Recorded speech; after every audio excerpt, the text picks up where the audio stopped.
That the President Uhuru Kenyatta's legacy will be defined by his relationship with the judiciary is a loud fact and a distasteful reality that the executive hates to admit. President Kenyatta's administration is synonymous with not respecting court orders, a phenomenon that manifested soon after the contested 2017 presidential elections.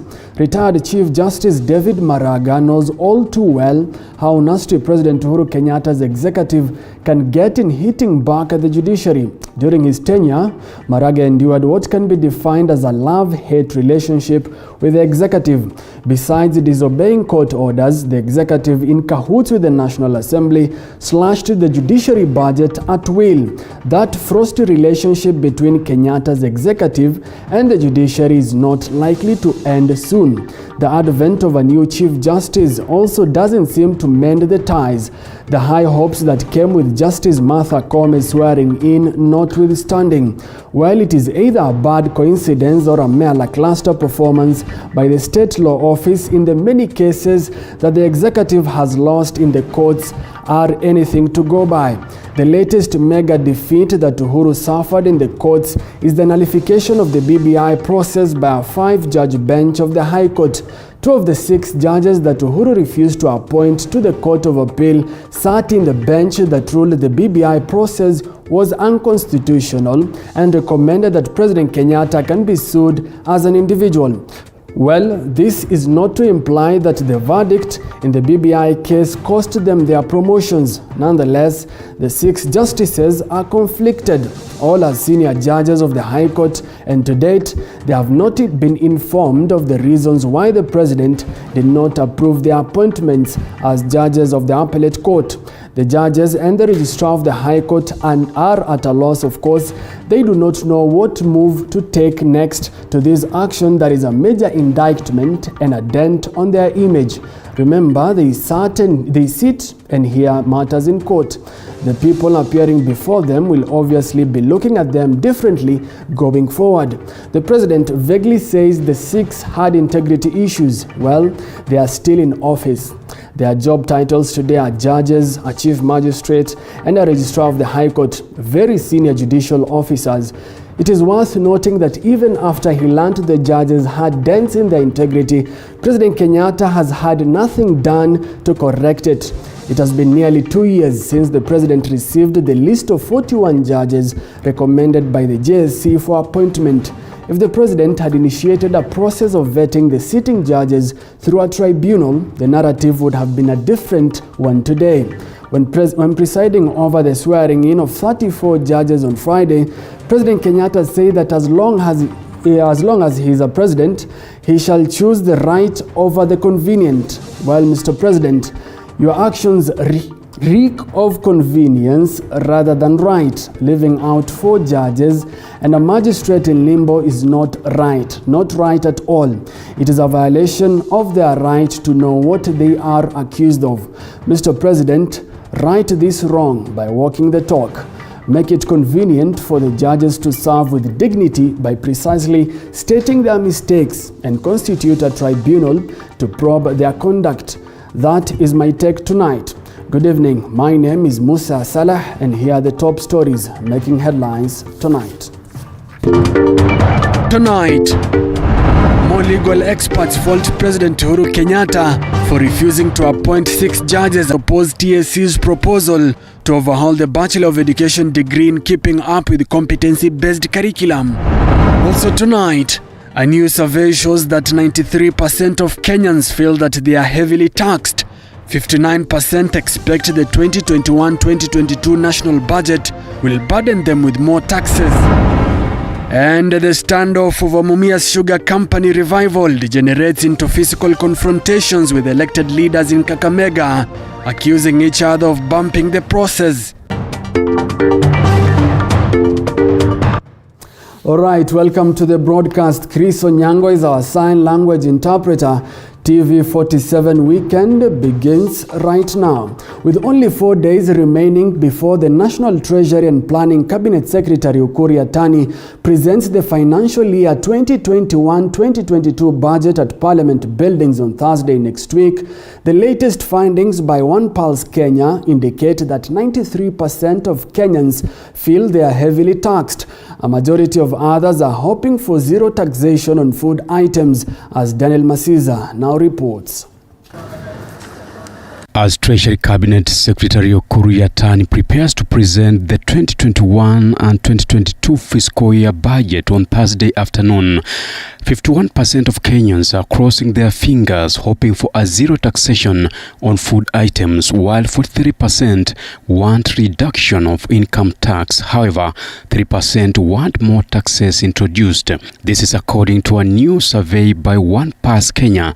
At the same time, 93% of the respondents say that Kenyans are heavily taxed. On the other hand, 59% expect the 3.6 trillion shillings budget to bring more taxation to their expenditure, while 25% expect reduced buying power. The study involved 661 respondents aged between 18 and 65 years across the 47 counties. Meanwhile, the move by National Treasury Cabinet Secretary Ukur Yatani to introduce 16% value-added tax on ordinary bread in the Finance Bill 2021 has elicited mixed reactions from Nyeri residents and bread manufacturers in the county. It will bring economical crisis, because the people who work in these industries, when they are closed down, they also go and become thieves because they cannot stay without eating. Very soon, and I am saying even the members of parliament should be calling for a big demonstration in their areas to demand that the government of today should resign. If that one is going to happen, if they are going to increase, the persons who should demonstrate to Wananchi that they are minding about their welfare is the members or elected leaders, but now they are quiet. Sasa kunisaidia kwao ni kutaksi zaidi kuliko vile taksi inastahili, kuuza mkate zaidi ya vile bei inastahili, ili wao wapate pesa ya kuweka huko treasury na mimi niwachwe maskini. Na inaonekana mtoto wangu kama watoto wangu nitakuwa na jukumu ya kujizatiti kama mzee wa boma, sababu kuwaelezea kwa nini siendi na mkate kila siku itakuwa ni tatizo kubwa kwangu. This comes barely a week after data from Kenya National Bureau of Statistics put the current inflation at 5.87% as at 31st May 2021. Daniel Masiza, TV47. Well, Migori woman representative Pamela Odhiambo has moved in to cool the tensions and infights that are aimed at splitting the ODM grassroots leaders in Migori County. Meanwhile, the Service Party of Kenya TSP leader Mwangi Kiunjuri and his party members' meeting was disrupted by police in Tharaka Nithi County. Our reporter Petronila Goren with the details from the counties. Armed police officers stopped the Service Party meeting in Chogoria Ward, Tharaka Nithi County. The meeting, which was led by the party leader Mwangi Kiunjuri and aspirants eyeing various seats, was aimed at recruiting more members to the party. The police lobbed tear gas to disperse the leaders who had attended the meeting. While addressing the media, Kiunjuri and journalists who were interviewing him were also tear gassed by the police, leading to the address ending prematurely. The most important thing that should be noted is that as we are speaking, there are already people who are holding meetings in other places. A house of a member of parliament, that's already going on.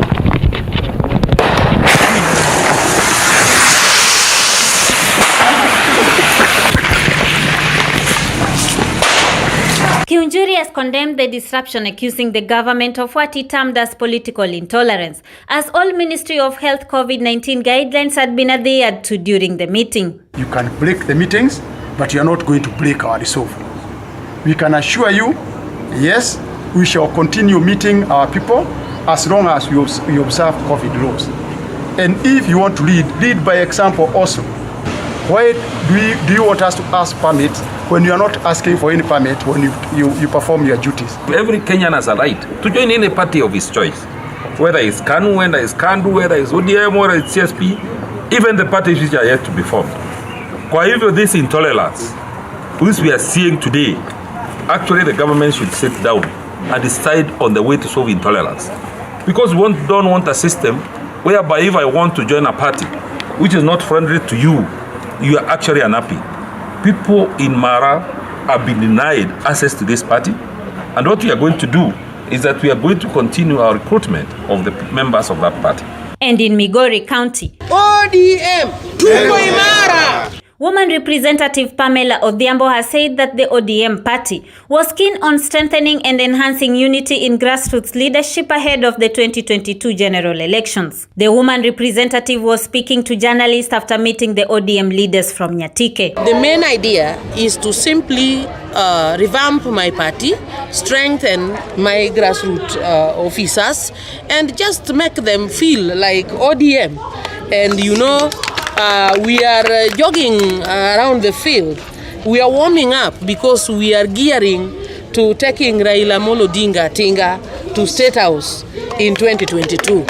Na tungeomba tu wanachama wetu wote wawe na umoja, tuwe na nguvu ili tupate kujenga chama chetu cha ODM. The meeting followed reports that there has been infighting at the local levels of the party, where some leaders had been dissatisfied by moves made by elected ODM leaders at the county level. For TV47, I'm Patronila Gorin.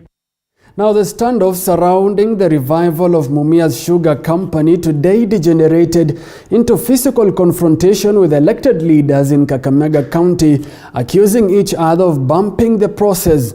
The leaders clashed at a funeral in Mumias East Sub-County, as Violet Auma now reports.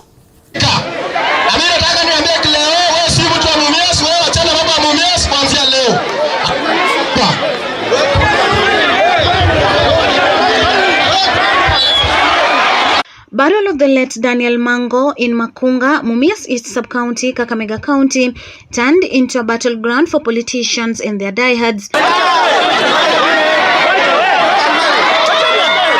The confrontation started when Peter Salasia started accusing Kakamega Senator Cleophas Malala of interfering with Mumias Sugar Company revival plans.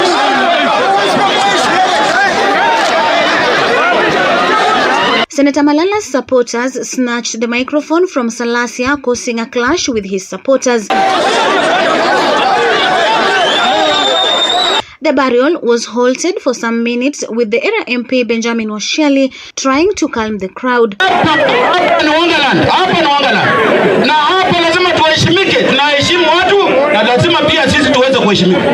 Later, the speeches continued and matters Mumias Sugar Company was the top agenda. Ile kitu iko muhimu kwa watu wa kulima wa Mumias ni kutafuta soko ya miwa yao, kwa sababu kupata harvesting permit kule West Kenya sio rahisi. Huyo mwindi mwenye anaitwa Raval Devki, I am telling you from here today, utaniona kwa TV. You are welcome. Wewe utaleta bilioni zako, siamusha mashini yetu unconditional. Mimi nimesema nitasimama kwa msimamo wangu. I will not change my stand on this issue.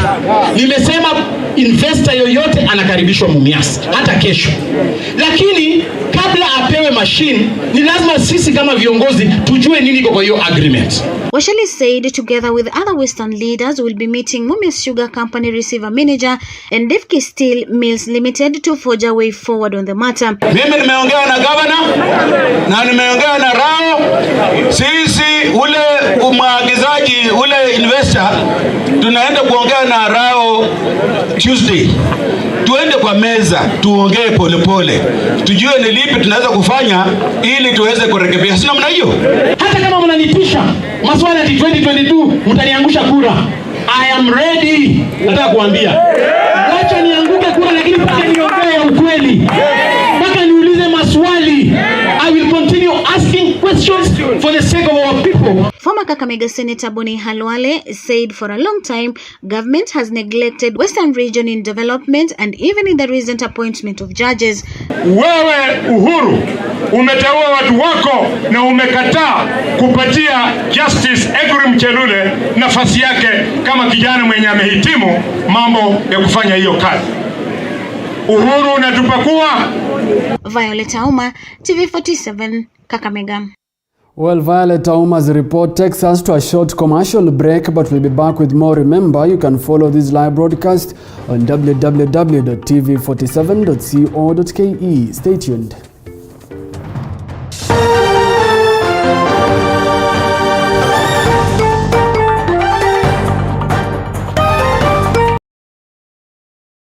You see the woman you keep on admiring? They might be going through the same pain that you're going through right now, the same grief that you're going through now, or even the same disease that you are suffering with right now. Why can't I see clearly? But the only difference between you and them is that, yes, they cried, but they managed to learn through the pain and they came out as conquerors. I stayed for like 2 years without having a job. I cannot even do a simple thing like taking a shower. So Joy, you can imagine every day you're waking up, going to work, and knowing for sure, you have a dead baby.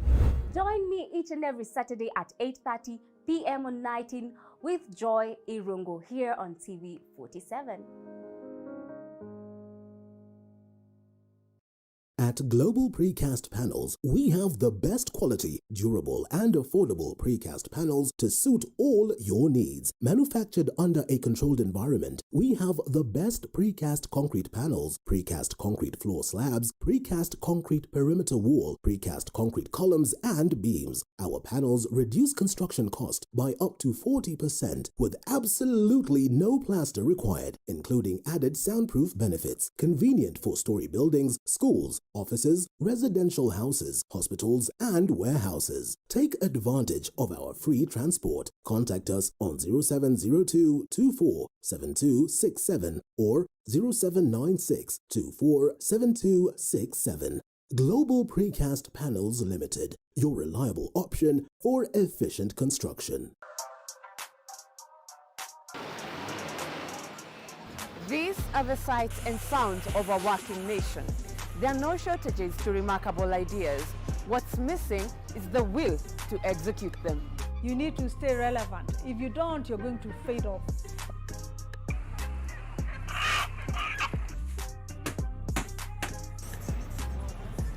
Yes, they are a dime in a dozen, but the real meat on these bones comes from trying to realize them. You just need to perfect anything. If it's drawing, if it's music, pursue it 100% because it's something that is giving back. Join me, Violet Njoki, as I tell you the stories of these executed ideas, because yours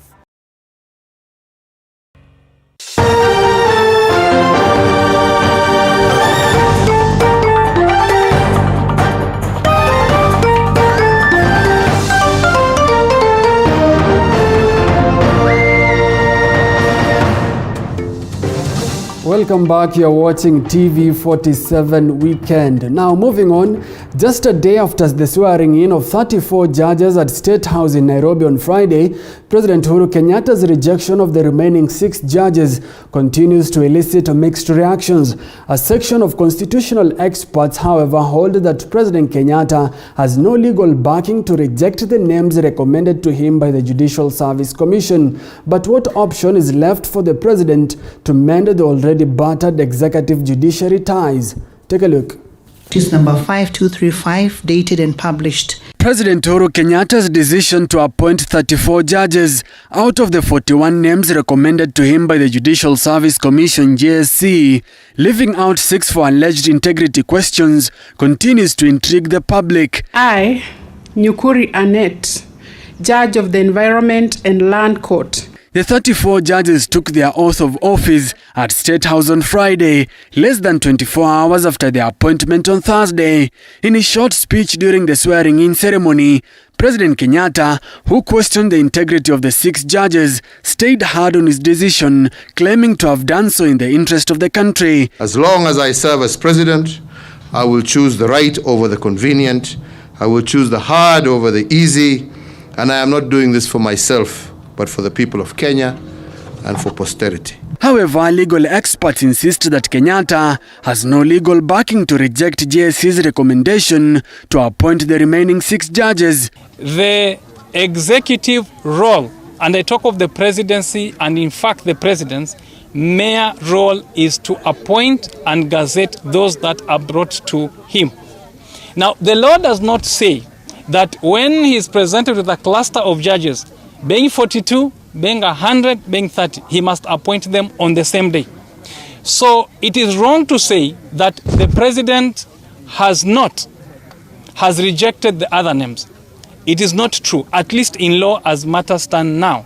What happens is that if the president chooses to gazette one person every day, if there are 100, he has that liberty. That's the discretion he has.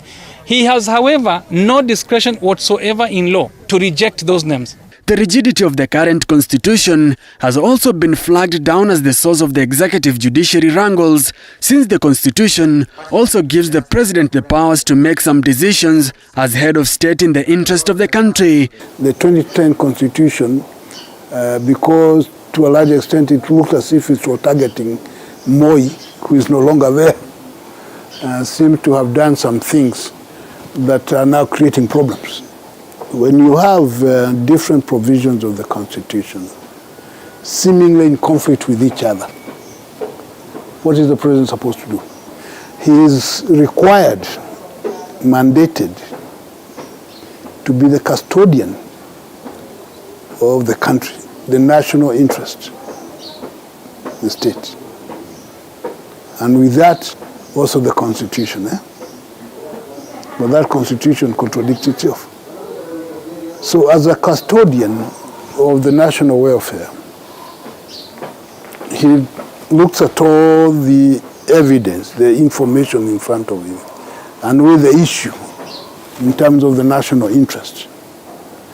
And in that context, decide what is in the best interest of the country. Kenyatta's only option to calm the judiciary executive woes is to submit the names of the 6 judges to the JSC to probe his corruption allegations, with the judiciary's last option being to overrule Kenyatta's decision and appoint the remaining judges, but that would worsen its battered ties with the executive. In the alternative, and I say this out of logic, not of law, he returns with reasons to the Judicial Service Commission those appointments, so that that memorandum is considered afresh by the Judicial Service Commission.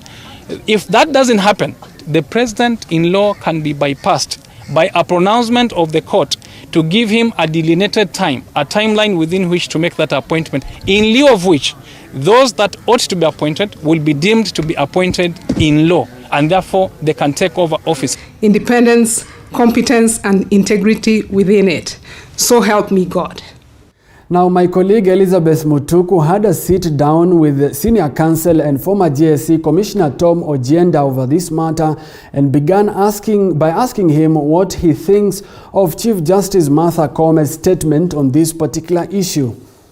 Thank you so much, Prof, for giving me this opportunity, maybe to clear some 2-3 things according to pertaining what happened yesterday with the appointments of judges and swearing in. But then there was a statement by Chief Justice Martha Koome, which came later on. What do you think of the statement? Because I know you saw it, and maybe you've read it. I've read the statement by the Chief Justice. Clearly what happened yesterday is unfortunate. His Excellency the President swore in the 34 judges, but did not give a chance to the Chief Justice to speak at the function. I think that is what necessitated the Chief Justice to make a statement after the swearing in. And I think key in the statement is that she set out what she wants with the judiciary, thanking the President for appointing the 34 judges, but also asking him to ensure that the 6 judges who remain are appointed. She also then spoke to the Judicial Service Act and the independence of the judiciary and asked the President to respect the judiciary. I think these are key things that must not be forgotten, that the Chief Justice was acting, perhaps in my view, in anger or in desperation after she was ignored at the function because she did not have a chance to address these questions. Mm-hmm. From what I saw in the statement, she was speaking from we and not I. And that leaves me wondering, why was it so hard for her to address the person who was swearing in the judges?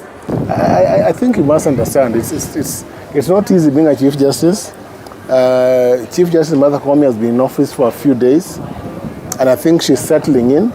And we must forgive the fact that she has to walk that delicate balance to ensure that she appeases the executive, but also she ensures that the independence of the judiciary is sustained, is maintained, because she needs to have institutional independence of the judiciary as an institution, and also ensure that judges have decisional independence. So these are key things that we must look to.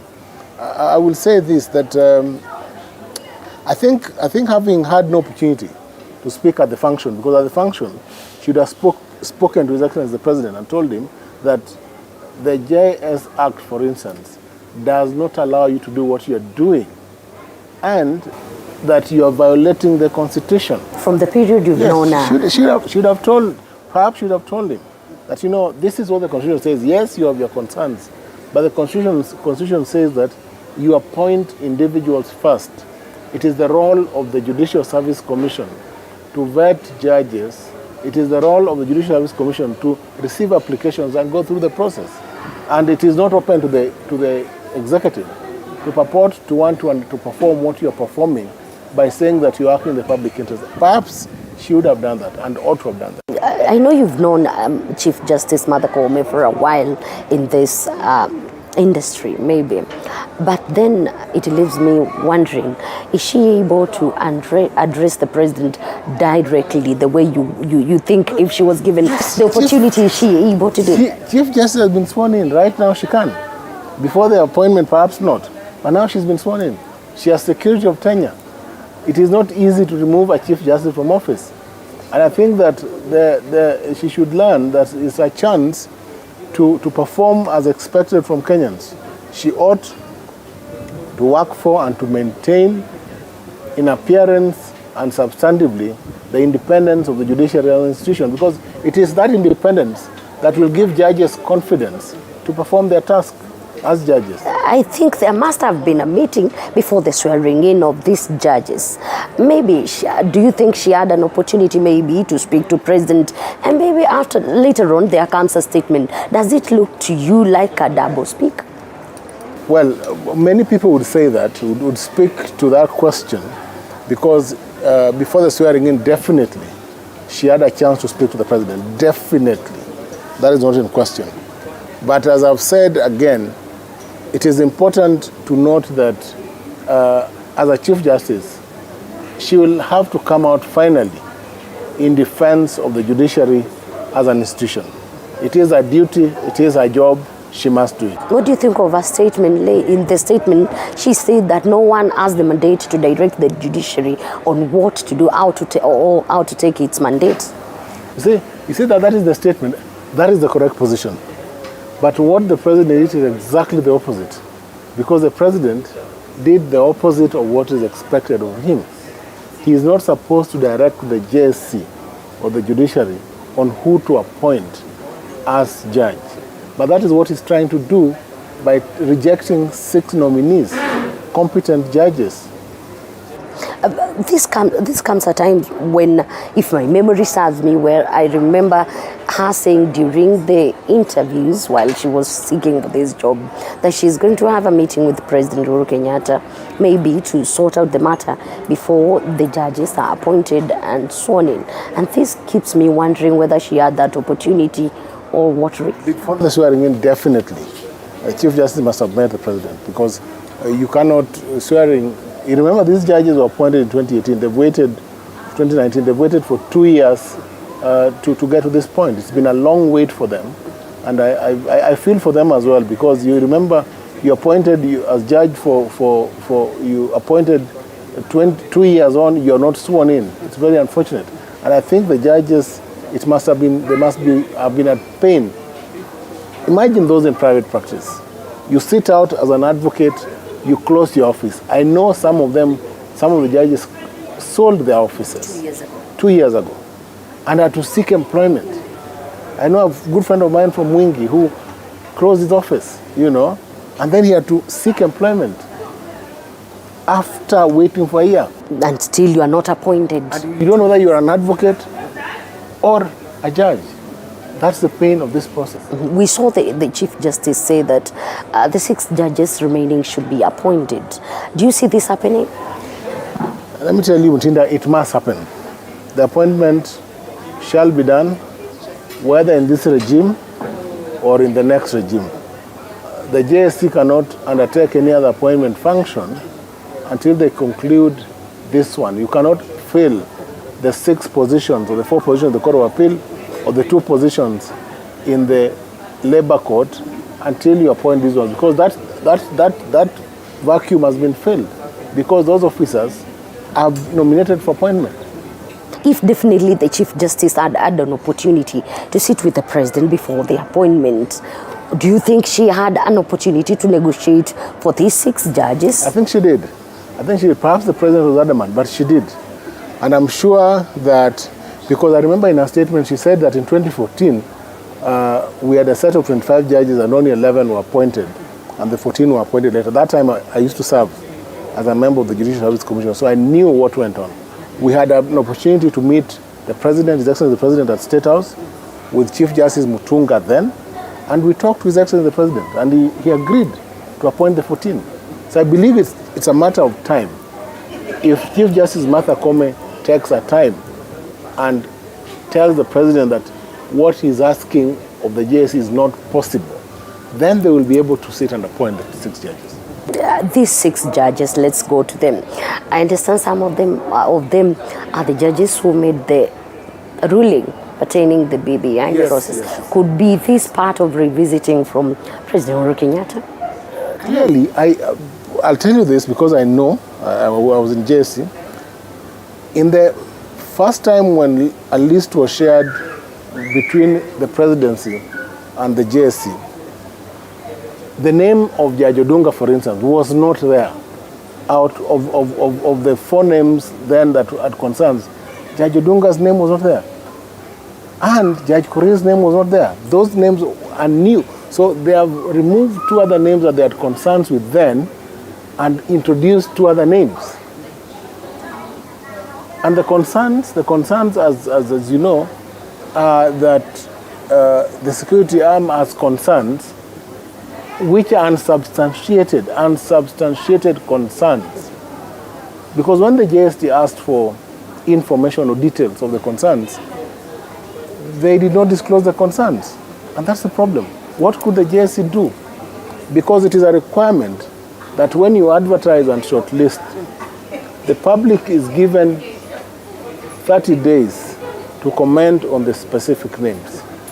His Excellency the President has 4 nominees at JSC, 2 appointed directly, the AG and Head of Public Service, and they keep him informed. So he knows clearly that this is an important, that he knows clearly that he's informed of the processes all through. He's never in the dark. So why want all these concerns then shared by these nominees with His Excellency the President? Do you think JSC failed in that? JSC, I think, did its best. They did their best because even the AG sat in the JSC. It is a failing of those representatives that you can speak to. But JSC undertook its mandate under the Constitution and the law. And that is why they've stood with their decision. And that's the correct decision. This leaves a dent to the judiciary and more so confidence of the judiciary and the public.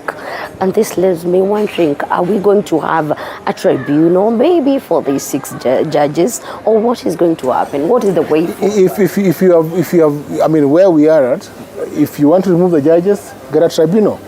Bring the evidence. Unfortunately, and I speak as a former member of Judicial Service Commission, I don't think there's any complaint that would meet a threshold for a tribunal to be constituted. So that's likely to run into a hard wall. But as things stand now, it may just lead to the stalemate.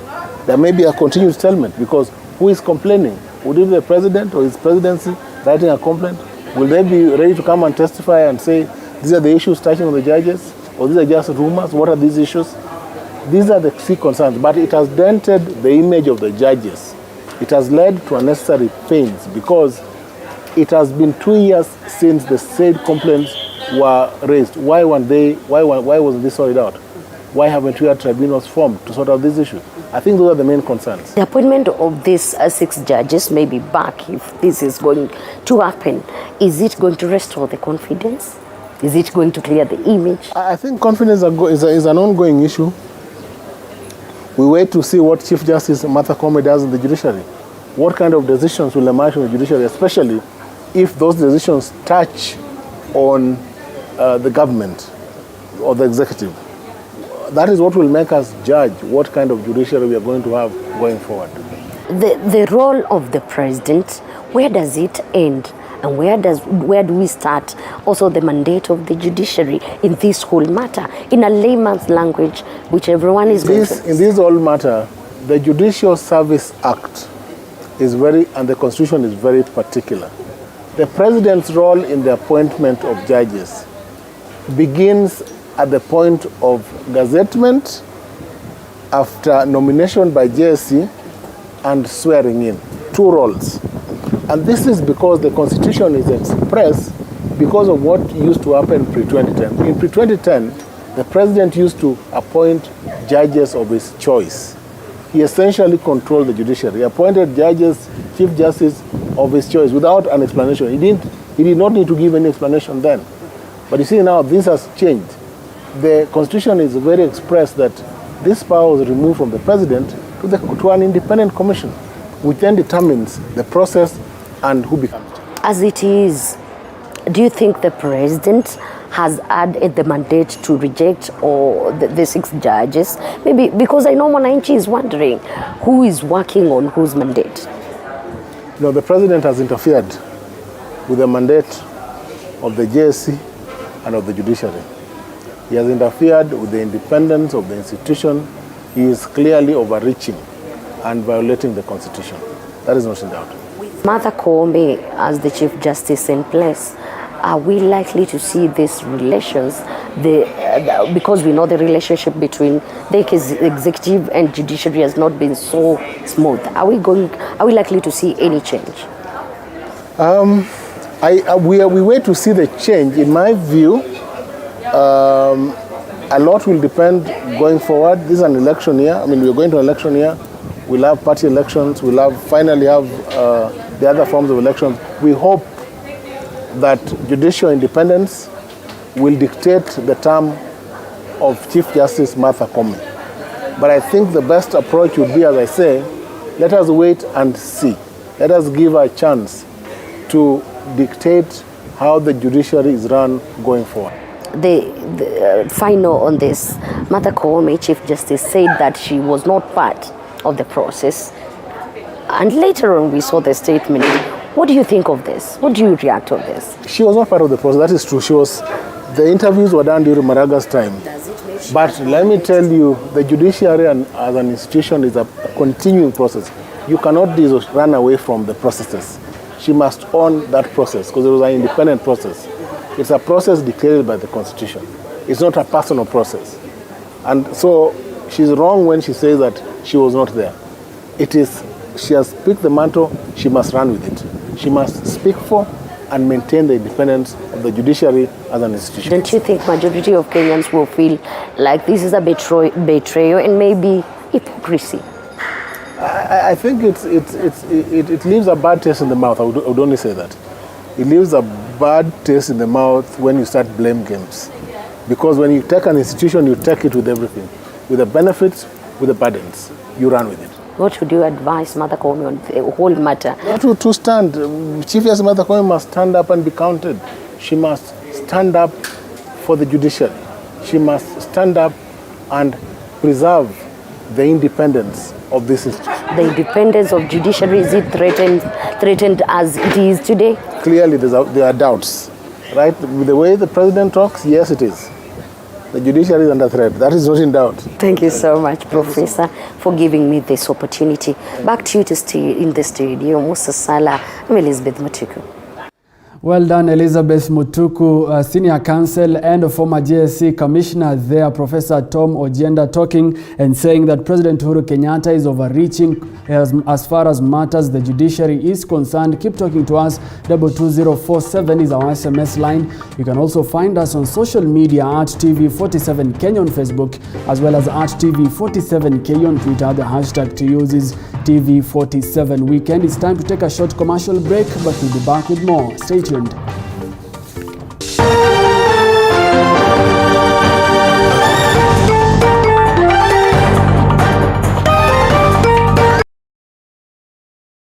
You see the woman you keep on admiring? They might be going through the same pain that you're going through right now, the same grief that you're going through now, or even the same disease that you are suffering with right now. Why can't I see clearly? But the only difference between you and them is that, yes, they cried, but they managed to learn through the pain and they came out as conquerors. I stayed for like 2 years without having a job. I cannot even do a simple thing like taking a shower. So Joy, you can imagine every day you're waking up, going to work, and knowing for sure, you have a dead baby. Join me each and every Saturday at 8:30 p.m. on 19 with Joy Irungu here on TV 47.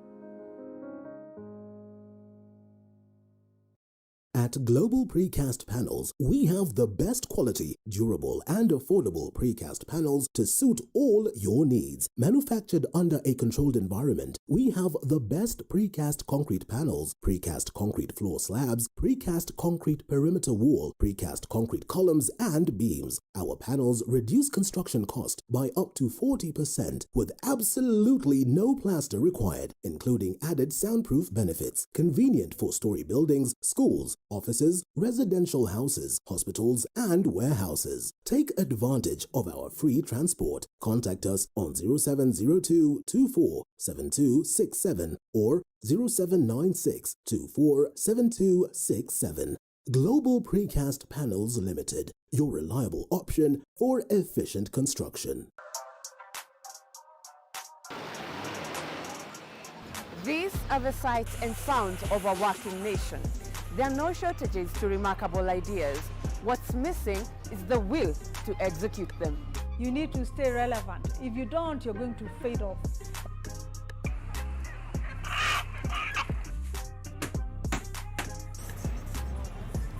Yes, they are a dime in a dozen, but the real meat on these bones comes from trying to realize them. We just need to perfect anything. If it's drawing, if it's music, pursue it 100% because it's something that is giving back. Join me, Violet Njoki, as I tell you the stories of these executed ideas, because yours could be next. Mondays, 7:30 p.m. Hey, now that's it.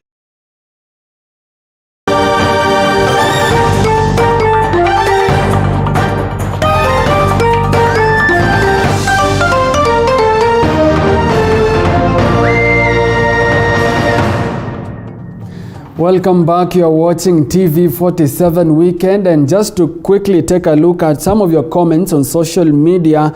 Kosgei Ator says he's watching from Majengo Kanamai, Kilifi South. Phoenix watching from Kajiado. Ruben from Kiambu, and of course John Cheprop says President Uhuru Kenyatta should follow what the JSC and the judiciary is telling him. Keep talking to us.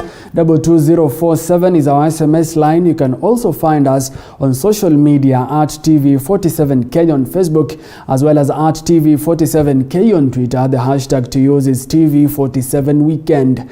Now, moving on, Teachers Service Commission proposal to scrap off Bachelor of Education degree has attracted stiff opposition from students pursuing education degree as well as graduate teachers.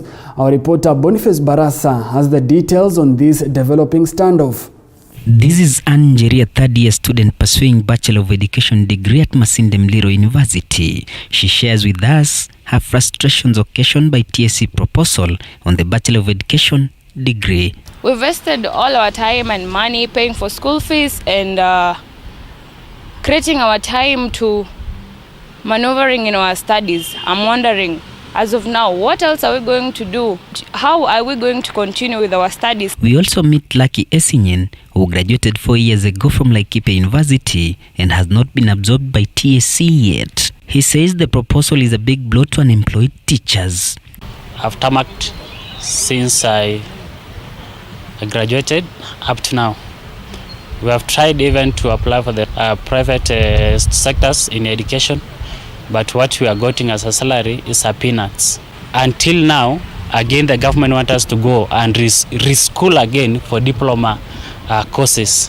Where will we get the money to pay for the diploma?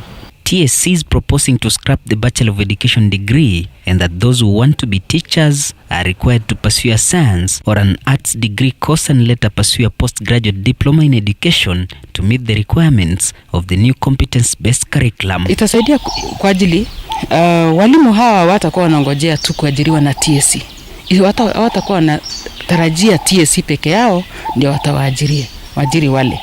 Saa watajipanga wakiwa university, watakuwa na broad mind, watafikiria vizuri ni njia gani ama njia lipi ambao wataelekea. The proposal has sparked a debate among the National Assembly legislatures who are calling on TSC to come out clear on what informed the decision. Some of these proposals ile TSC inafanya ni mzuri wa subject kwa public participation. Wewe huwezi kuamuka tu na kusema nita scrap. Iko watu wamefanya Bachelor of Education. Iko watu wanafikiria nitafanya Bachelor of Education nikuwe mwalimu. Okay? Iko shida gani na hii Bachelor of Education? TSC is the consumer. He's the one who employs the teachers. And the universities have powers to amend the courses they offer under the CUE Act. So really, we just request TSC to give us a report on their findings so that we can be able to know what will be the best way forward. The Kenya Institute of Curriculum Development KICD has been tasked with the responsibility of designing a course outlined for postgraduate diploma students who want to be teachers. However, universities have been adamant, saying TSC cannot dictate the courses they shall offer. Boniface Barasa, TV47, Trans Nzoia County.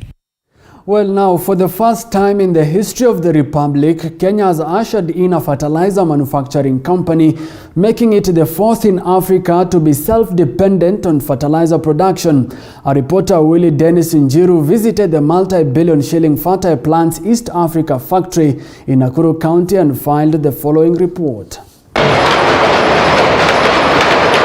High decibels resembling that of drumming troops as the gears of this factory roll 24 hours a day is a big sigh of relief to Kenyan farmers who for decades have relied on fertilizers from Brazil, which at some point failed to meet their expectations. We're going to be as competitive as any product brought in from any parts of the world.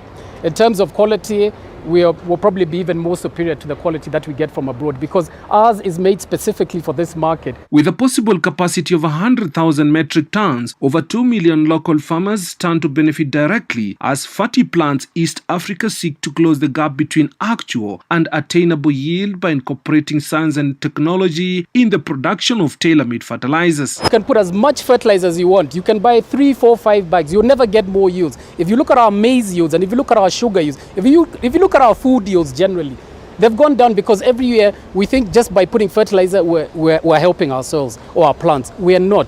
My message to the farmers is please, we haven't had extension services for a long period since the structural adjustment programs of the 1980s. But it is time farmers go, it doesn't cost much, go and get your soils analyzed. Then you know that the formulation that you need. The production shall be greatly informed by soil testing results so as to address soil nutrients deficiencies as well as crop nutrient requirements with expected yields of between 50 to 120% per acre. We have to educate our farmers on the correct fertilizer formulations.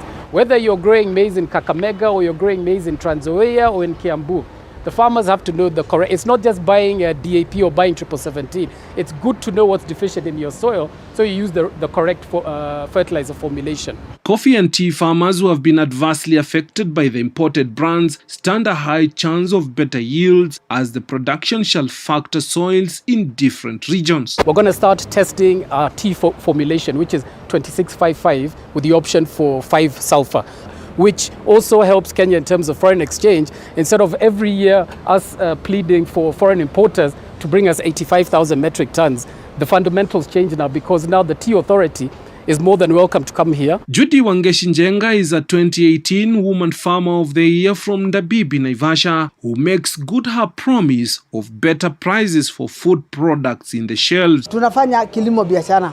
Kwa hivyo lazima tukompare fertilizer ya ng'ambo na hii ni gani yuko bei nafuu. Then tutaagusha chakula yetu na tutakuwa na product na chakula mingi yenye tutashibisha all over the world. Na tungeomba watufungulie baka account. Kama wewe ni mkulima unaenda unachukua fertilizer, ukivuna then you pay them. The COVID-19 pandemic has sent a warning that over-reliance on food and fertilizers from foreign countries can be costly and sometimes not forthcoming. Hence, the region could not be better prepared. You know, with COVID, we have seen the risk of relying on foreign importations. It is time for us to really take that question seriously on food security, on what we can produce ourselves. As you all know, Africa spends nearly $40 billion every year importing food, not fertilizer, to feed her people. Tangu COVID ikuja tulikuwa na mashida mingi ya fertilizer, mara imefugiwa mara nini. Lakini kwa hii mambo imetufusa kitu kubwa sana. Reporting for TV47 from Nakuru County, I'm Willie Dennis Njiru.